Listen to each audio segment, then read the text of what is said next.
Namaste dear children, I am Rekha. Welcome to Rekha's Knowledge Hub. Today we will see Diversity in the Living World Part C. Plants and animals in different surroundings. You might have observed during nature walks that different animals live in different surroundings.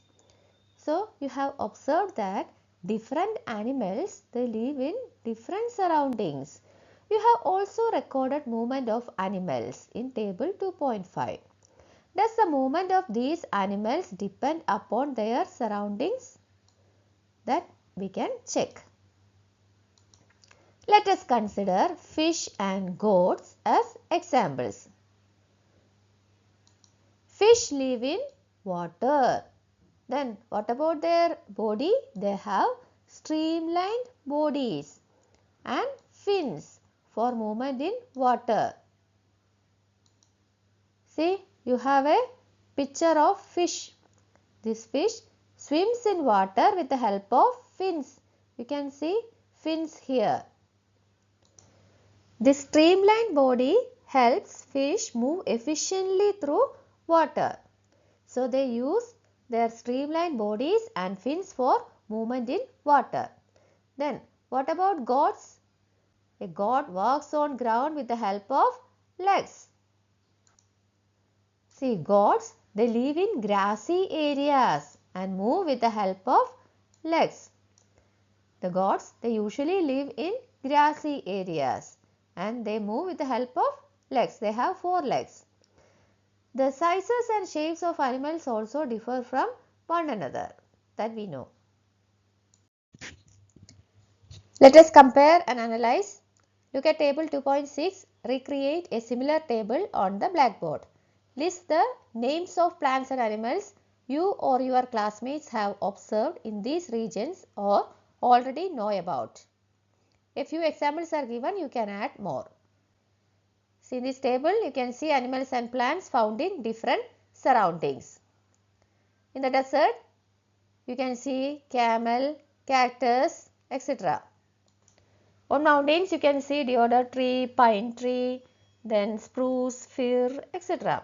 In the ocean, you can see so many fishes, then you can see whales, then dolphins, seals, etc. In the forest, you can see lion, tiger, then deer, leopards, etc. So what are your observations regarding plants and animals found in various regions? Discuss your observations with your classmates. You might observe from table 2.6 that plants and animals found in one kind of region are different from those found in another kind of region. So plants and animals you found in one region is different from those found in another region. See, you can see a picture of a cactus. This cactus has thick and fleshy stem and the cactus they are growing in deserts. So during a discussion in the classroom, Alex recalls that he observed cactus plants with thick and fleshy stems in the deserts of Rajasthan. So we have cactus plant. What is the peculiarity of cactus plant? It has thick and fleshy stem. These cactus plants they have thick and fleshy stems, and where they usually found? They usually found in deserts. In India we can see cactus plants in deserts of Rajasthan. That is our Thar desert. We can see so many cactus plants. Maya shares that she saw deodar trees in the Himalayas of Himachal Pradesh. These trees are conical in shape and have flexible and sloping branches. So you have deodar trees. See the figure of a deodar tree in the mountains. This is a deodar tree. Okay. Then the deodar trees they are found usually in mountains. In the Himalayas of Himachal Pradesh you can see deodar trees. And what are the peculiarities of these trees? These trees are conical in shape. What is the shape? Conical. Conical in shape and have flexible and sloping branches. See, this tree has a conical shape, right? Conical shape. And it has flexible and sloping branches. Flexible means what? The branches are not rigid. They can bend in response to wind or weight without breaking easily. That is flexible. Sloping means the branches have a downward curve or slant. That is sloping. Next, we have an important question. Why does the biodiversity of a region vary from that of another? What do you mean by biodiversity? Biodiversity refers to the variety of life forms found within a specific region. Why this biodiversity of a particular region is different from another region? Consider a desert. We can see only some particular animals in deserts. Why? There is very little water available in the deserts. A hot desert is typically very hot during the day and very cold at night. Therefore, you will find plants and animals in these areas that can tolerate and survive both the hot conditions during the day and cold conditions at night. In deserts, it is very hot during the daytime and very cold at night. So, only those plants and animals that can tolerate and survive these conditions, these hot conditions during the day and cold conditions at night, can survive in deserts. The fleshy stems of plants found in the desert can store water and help them tolerate the hot conditions in these places. What about the stem of a cactus? It is thick and fleshy. So, these fleshy stems help cactus to store water because there is very little water in the desert. So, these fleshy stems of plants will store water and also help them to tolerate the hot conditions in these places. The mountains in extremely cold regions experience frequent snowfall. So, mountains in cold regions, they experience frequent snowfall. In order to survive in such conditions, some of the trees have the ability to let the snow slide off easily. So, there will be heavy snowfall in mountain regions. So, in order to survive such conditions, trees have the ability to let the snow slide off easily. So, conical shape and sloping branches of deodar trees enable them to do so easily. So, in these areas, the trees have conical shape and also their branches are sloping. For example, deodar trees. This tree has a conical shape and it has sloping branches. So, it can let the snow slide off easily. You must have understood by now that the biodiversity varies from region to region because of diverse conditions. Look at the images of a camel from the hot desert of Rajasthan. Hot desert of Rajasthan and a camel from the cold desert of Ladakh. What are the differences you observe between them? What advantages do these differences provide to these camels? We will see. Children, in this page we can see two pictures. A camel living in the hot desert of Rajasthan, also a camel living in the cold desert of Ladakh. The camel in the hot desert has long legs with wide hooves. See, in this picture you can see this camel has long legs and wide hooves. Alex shares that his grandmother told him that the long legs and wide hooves help these camels to walk on the sandy desert without sinking into the sand.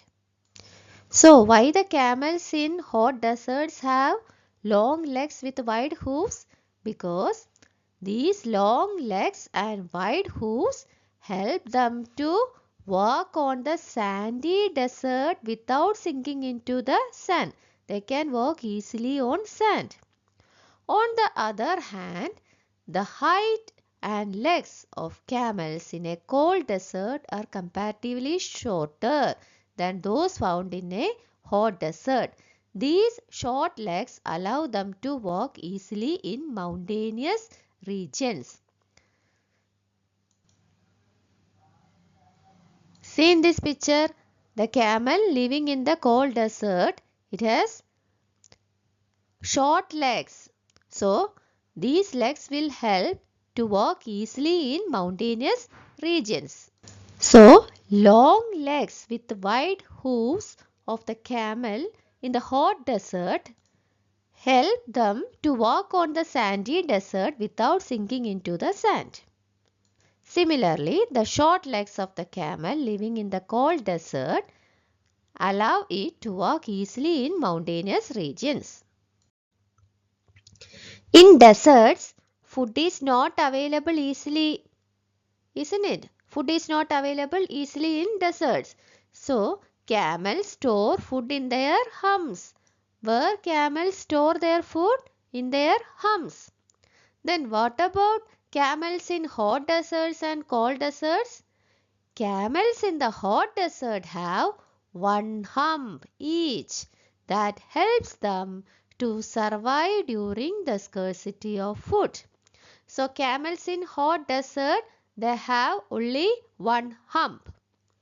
Then camels in the cold desert have two humps each. How many humps they have? Two humps. These two humps shrink in late winters. Why? Camels in cold desert, they have two humps. But these humps shrink in late winters. Why? Because there is not much food available in the cold desert. And they have to use food stored in their humps during that time. Because of the scarcity of food in the cold desert, they have to use food stored in their humps. So, their humps will shrink in late winters. Moreover, they grow long hair from head to neck, which help them survive in the cold winters of Ladakh. So, they also grow long hair from head to neck, and these hairs will help to survive the cold winter. What other features can help camels to survive in the desert? Other students also start sharing their observations. Kashi from Rajasthan says that camels excrete small amounts of urine.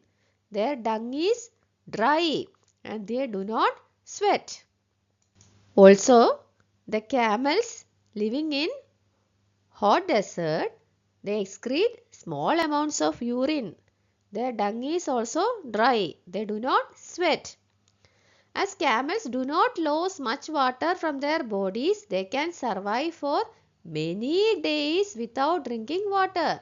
So they can survive for many days without drinking water. They can survive for many days because they do not lose much water from their bodies. Maya talks about seeing plants with beautiful bright flowers, rhododendrons, in the Shola forest of Nilgiris. Here, rhododendrons are of shorter height and have smaller leaves to survive through the heavy winds on mountain tops. Here, Maya found rhododendrons in the Shola forest of Nilgiris. Shola forests are primarily found in the western Ghats of India. Then, what about Nilgiris? Nilgiri is a name given to a mountain range in South India. This range is part of the Western Ghats and is spread across the states of Tamil Nadu, Karnataka and Kerala. Then what are the peculiarities of rhododendrons in the Shola forest of Nilgiris? They are shorter, then their leaves are smaller, so they can survive heavy winds on mountain tops. However, Pema, who is from Sikkim, mentions that she has observed rhododendrons in the nearby mountains to be taller. So, even plants such as rhododendrons may exhibit different features in different regions to survive the conditions of those regions. So, the rhododendrons found in Sikkim are taller. So, even the same plant, rhododendrons, they exhibit different features in different regions. Why they exhibit different features in different regions? To survive the conditions of those regions. Sagar tells his classmates that he went to the Andaman and Nicobar Islands with his parents for a special event. So, here Sagar went to Andaman and Nicobar Islands with his parents. He saw huge whales and colorful fish in the ocean. What he had seen? Some huge whales and colorful fish. His father explained that the streamlined body of fish makes it easier for them to swim in water. See, the huge whales and colorful fish, they have streamlined body. So, this streamlined body of fish makes it easier for them to swim in water. They can easily swim. We have learned that the plants and animals living in a particular region have special features that make them fit to survive there. The special features that enable plants and animals to survive in a particular region are called adaptations. This is very important, adaptation. See, plants and animals living in a particular region or area, they have some special features, and these special features help them to survive in that environment. That is called adaptation. The special features that enable plants and animals to survive in a particular region, they are called adaptations. We can see some examples. The shape of the deodar tree and the height of the rhododendron are adaptations that enable them to survive in the mountainous regions. What is the shape of the deodar tree? It is conical. You have already studied. So, this shape and the height of the rhododendron in Sikkim it is taller, but in Shola forest it is shorter. So, these are examples for adaptations. Can you say some more examples for adaptations? A camel's hump, it is a type of adaptation. The camel's hump can store water in deserts. See, a polar bear, it has thick fur, it will protect them from extreme cold conditions. The place where plants or animals live is called their habitat. This is very important. What is habitat? Habitat is a place where plants and animals live. For example, the habitat of sea turtles is the sea or ocean. Habitat of sea turtle, ocean. The habitat of a camel is a hot or the cold desert. Then habitat of a rhododendron is the mountains. So, different animals have different habitats. Habitat of a camel is the hot or cold desert. Then what about rhododendron? Habitat of rhododendron is the mountains. Sea turtle is sea. Why this habitat is important? The habitat of plants and animals provides them food, water, air, shelter and other needs for their survival. This is also important. So, habitat of plants and animals provides them food, water, shelter, air and other needs for their survival. Many types of plants and animals may share the same habitat. Habitat plays an important role in shaping the biodiversity of a region. So, habitat of plants and animals provide food, water, air, shelter, etc. for their survival. Then it also plays an important role in shaping the biodiversity of a region. Now a scientist, Salim Ali. Salim Ali travelled across India to observe diversity in birds. He prepared a list of birds and documented their travel routes and habitats. He recorded the regions with high diversity of birds and took measures to conserve these regions. Salim Ali, he is a famous ornithologist. He is a bird watcher. Kaladio National Park in Bharatpur, Rajasthan and Ranganathettu Bird Sanctuary in Mandya, Karnataka are examples of regions he preserved. He wrote a landmark series of 10 books on birds of the Indian subcontinent. He is referred to as the Bird Man of India. He was awarded Padma Vibhushan in 1976. So, this is very important. Salim Ali is referred to as the Bird Man of India. What are the different ways you can group plants and animals based on their habitats? How you can group plants and animals based on their habitats? One way is to group them into those that live on land and those that live in water. So, you can classify based on those that live on land and those that live in water. The plants and animals that live on land are said to live in terrestrial habitats. So, the plants and animals that live on land are said to live in terrestrial habitats. They are called terrestrial animals. Some examples of terrestrial habitats are forests, deserts, grasslands and mountains.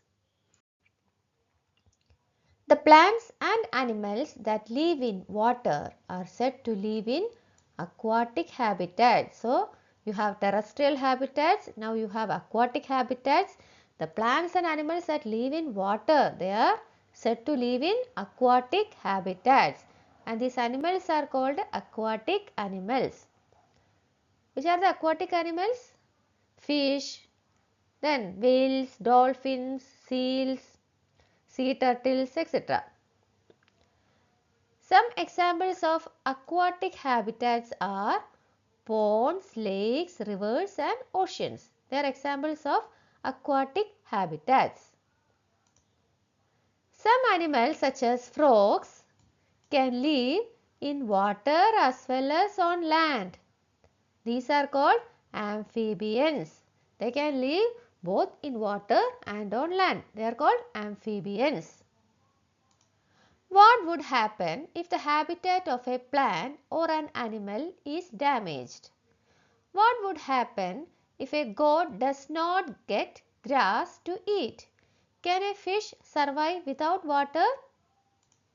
To survive, all living things need food, water and air. Check with your parents, grandparents and neighbors to know about the plants, birds, insects or any other animal they used to see frequently in their childhood but do not see as often now. These changes often happen when habitats are damaged. The damage to habitats of plants and animals results in loss of their homes, food and other resources. This leads to the loss of biodiversity. So, if the habitats of plants and animals are damaged, then what will happen? These animals will lose their homes, food and other resources. and this will result in the loss of biodiversity.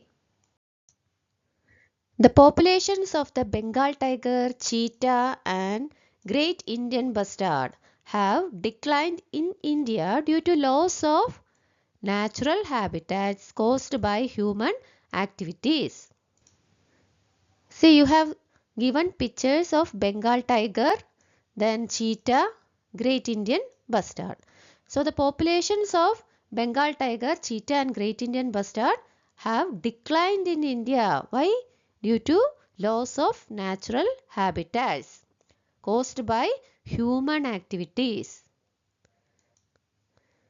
The government of India has initiated several projects to conserve our biodiversity. Project Tiger. It was initiated in 1973 to protect the declining population of the Bengal tiger. This is very important. So, that project name was Project Tiger and it was initiated in 1973. So, what was the goal of that project? To protect the declining population of the Bengal tiger. Declining population means reducing population.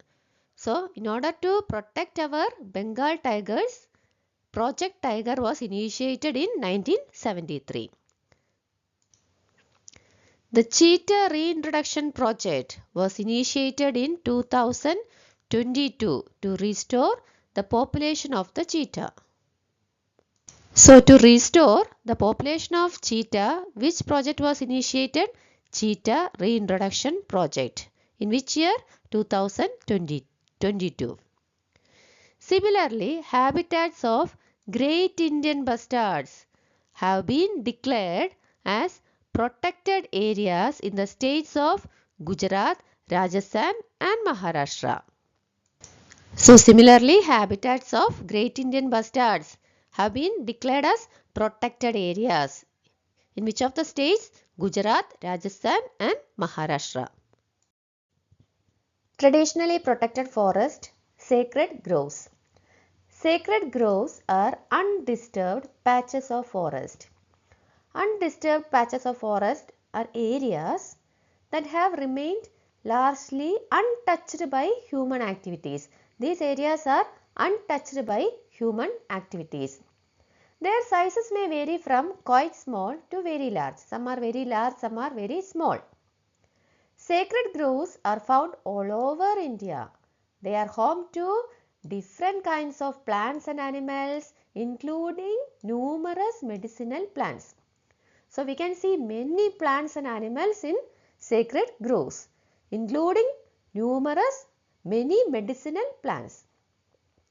These are protected by the local community and no one is allowed to harm any animals and cut trees in these groves or disturb the area.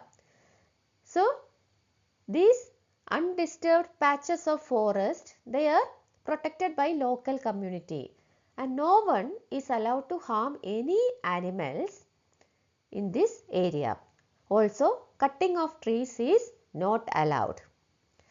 This way, sacred groves are a community protected treasure of biodiversity. They are protected by community, a local community. See, you can see a picture of sacred grove from Western Ghats. We must protect biodiversity to ensure our planet is full of life, helping plants and animals to survive and thrive. Thank you dear children. If you like this video, please like, share and subscribe. Thank you. We will see in the next video.